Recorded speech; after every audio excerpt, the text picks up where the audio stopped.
তারা করতে পারবে না বিধায় সুন্দর একটা জনপ্রতিনিধি একটা প্ল্যাটফর্ম তৈরি হবে, এটা আমরা আলোচনা করেছি। আর সাথে সাথে আপনাদের সকলকে আমরা ধন্যবাদ এই জন্যে যে আমরা যেন এই দেশ গড়ার ব্যাপারে আমরা সবাই একাকার হয়ে অন্তর্বর্তীকালীন সরকার সহ রাজনৈতিক অভ্যুত্থানে যোদ্ধাকাল আমরা ছিলাম সহ সাংবাদিক বন্ধুরা সহ সকলকে আমরা একত্রিত হয়ে আমরা দেশ গড়ার ব্যাপারে আমরা যেন একাকার হয়ে কাজ করতে পারি।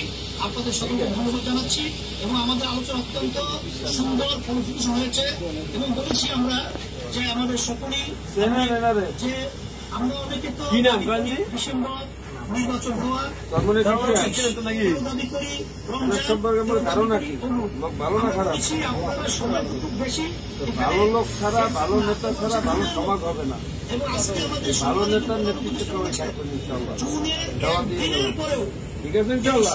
এটা কিন্তু আপনি ছোট ভাই, এটা আপনার ব্যক্তিগত 2026 এটা পরিষ্কার সে বলেছে, সেই হিসেবে আমরা একটা আস্থা রাখতে পারি।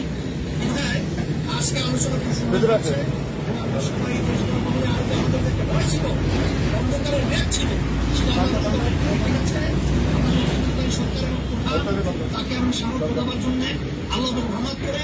এবং আমরা একটা কথা বলেছি, যে বিষয়গুলো বিতর্ক তৈরি হয় এরকম সিদ্ধান্ত নেওয়ার ব্যাপারে আপনারা আরো সচেতন থাকবেন, আরো চিন্তাভাবনার মাধ্যমে প্রয়োজন হলে আপনার রাজনৈতিক দলগুলো সহ আরো যারা প্রয়োজন আছে তাদের সাথে আলোচনার মাধ্যমে তারপরে স্পর্শকাতর যে সিদ্ধান্তগুলো আপনারা নেবেন